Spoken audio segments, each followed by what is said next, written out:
Olá, amados! Sejam muito bem-vindos a mais um vídeo aqui do nosso canal. Hoje nós estamos começando uma nova série chamada Protagonismo com Deus.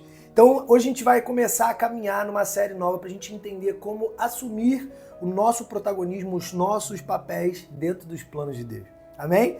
Então, todas as quintas-feiras nós trazemos sempre uma nova palavra direto do teu coração. Se você ainda não é inscrito no nosso canal, não perde aí, já clica no sininho para você se inscrever. E hoje nós vamos falar sobre uma história muito conhecida que nos demonstra na palavra de Deus como que a gente assume esse protagonismo. Quando Deus nos chama, o que a gente tem que fazer de fato para assumir esse protagonismo. Amém? Abra sua Bíblia se você puder comigo. Vai lá em 1 Samuel, capítulo 30, versículo 3. Vamos começar a partir do versículo 3. Vamos lá. Assim diz a palavra de Deus. Então, Davi e seus homens vieram à cidade, e eis que ela estava queimada pelo fogo. E as suas esposas e os seus filhos e as suas filhas tinham sido levados cativos. Então Davi e o povo que com ele estava ergueram a sua voz e choraram, até que não tiveram mais força para chorar. E as duas esposas de Davi foram levadas cativas, Ainoã e Jezreelita, e Abigail, a esposa de Nabal, o carmelita.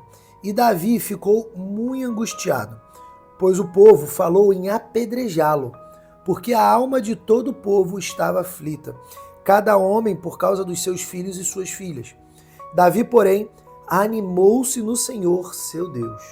Olha isso, hein? E Davi disse a Abiatar, o sacerdote filho de Aimeleque, rogo-te que me traga aqui o éfode. E Abiatar trouxe o éfode para Davi. E Davi consultou o Senhor, dizendo, devo perseguir essa tropa? Devo alcançá-los? E ele lhe respondeu, persegue, pois tu certamente os alcançarás e sem falta recuperará tudo. Olha isso.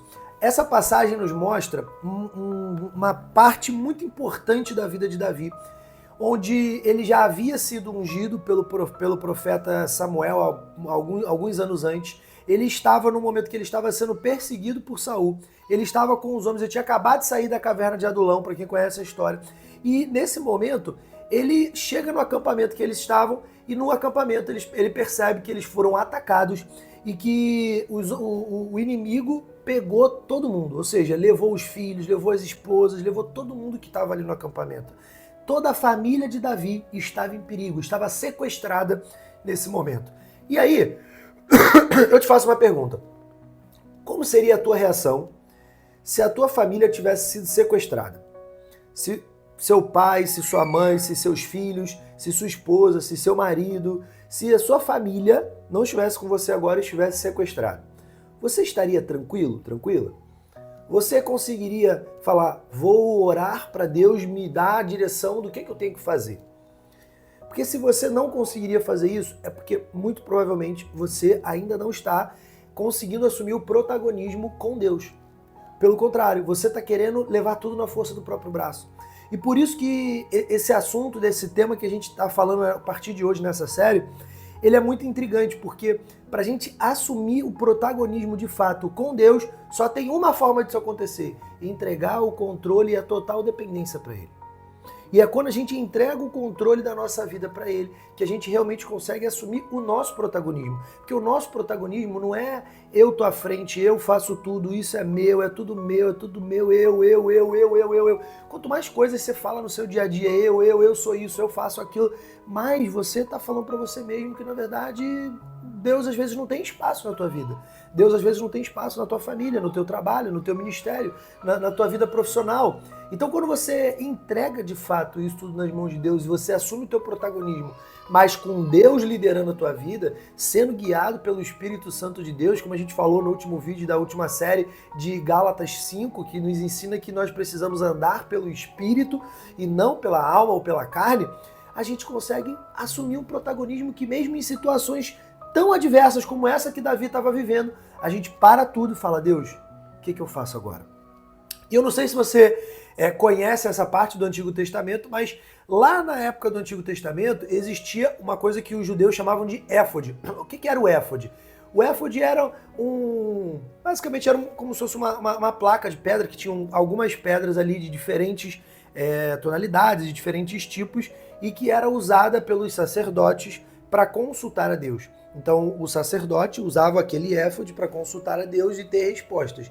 Então Davi chegou para o Abiatar, que era o sacerdote, e falou: pega o éfode para a gente consultar a Deus, se é para a gente ir ou não. Ele pega o éfode, e eles consultaram e Deus falou: sim, pode ir, persegue que a vitória é tua. Trazendo para os dias atuais, a gente não precisa mais usar o éfode, a gente tem o Espírito Santo de Deus. Então, basta a gente perguntar. A grande questão é que na época era necessário consultar o éfode e um sacerdote.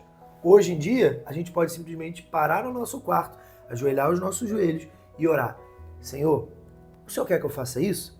E ele vai nos responder da mesma maneira que ele respondeu Davi aqui nessa história. O grande ponto é, Davi, nesse momento, tinha um sacerdote... tinha um sacerdote e tinha uma vida de entrega para Deus. Então, quando ele perguntou, tanto o sacerdote quanto ele conseguiram entender a resposta na hora. E hoje isso acontece também com os filhos de Deus, mas a partir do momento que você vai se entregando para uma vida com ele. E isso é uma das coisas que a gente precisa assumir como papel. Porque, na verdade, a Bíblia diz em João que Deus fala, mas fala com os seus filhos.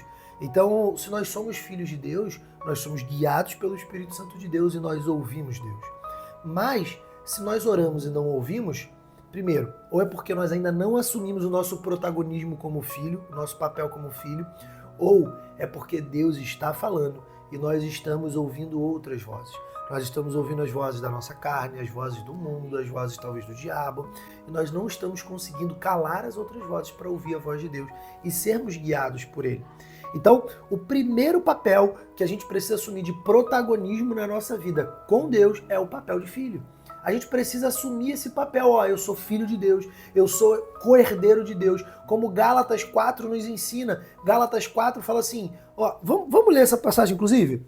Me veio aqui na mente agora, vamos ler. Não estava preparado aqui, mas vamos ler essa passagem porque os dois primeiros versículos, eles falam muito sobre como a gente de fato vive com Deus e como que a gente entrega isso tudo nas mãos de Deus.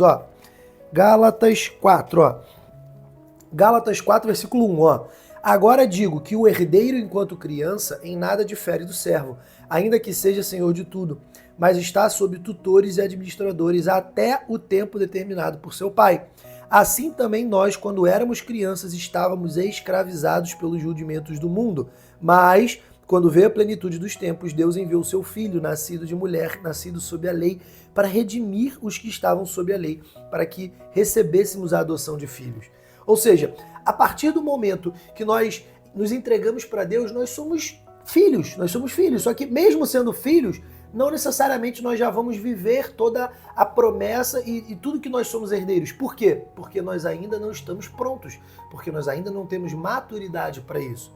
Então é isso que Davi nos mostra aqui, porque Davi, mesmo numa situação totalmente adversa, ele parou, se entregou, e o ato dele entregar e falar, Deus, essa situação está nas tuas mãos, o que eu faço?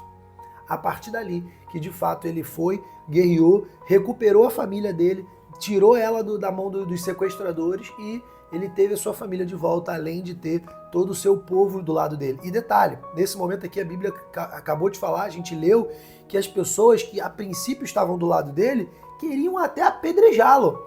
Porque aquela história, eu sou teu amigo, mas a partir do momento que eu acho que você tem culpa numa coisa que, sei lá, minha família foi sequestrada e você é culpado, a gente já não é mais tão amigo assim. E foi por causa disso que as pessoas queriam inclusive apedrejar Davi. Olha que situação louca, né? Então, no meio disso tudo, Davi mesmo assim, ele entende a situação, ele entende que as pessoas estavam ali assim porque tinham perdido a família, estava todo mundo triste, e ele chega para consultar a Deus, e Deus dá a direção, e no meio dessa direção ele vai lá e recupera a sua família. Agora eu te pergunto, o que será que teria acontecido com Davi se ele não tivesse consultado a Deus? Porque eu muitas vezes já vivi situações na minha vida que eu não consultei a Deus e tomei decisões extremamente erradas, que eu só fui entender anos depois. Porque Deus me mostrou, lembra aquele momento lá? Você não tinha que ter decidido aquilo, você decidiu por isso, você passou por isso, isso e isso. Lembra aquele momento lá? Eu falei que era para você decidir, você se omitiu. Então, decidir ou não decidir, às vezes são coisas que Deus não quer para nós. Então, se tem decisões que nós precisamos tomar, nós precisamos entregar nas mãos de Deus. Se tem situações que nós entendemos que precisamos nos posicionar, Nós precisamos entregar nas mãos de Deus, para que Deus nos dê maturidade, para assumirmos primeiro o papel como filho, para assumir essa herança. Amém? Vamos finalizar por hoje, feche seus olhos se você puder e vamos orar. Pai, em nome de Jesus, Senhor, nós te agradecemos, Pai, pela tua palavra que é viva e eficaz, pela história de Davi, Pai, pelo posicionamento de Davi que nos ensina tanto, Pai, a como assumirmos, antes de mais nada, o papel de filho. Nos ensina, Pai, a assumir o protagonismo, Pai, contigo, em todas as áreas da nossa vida.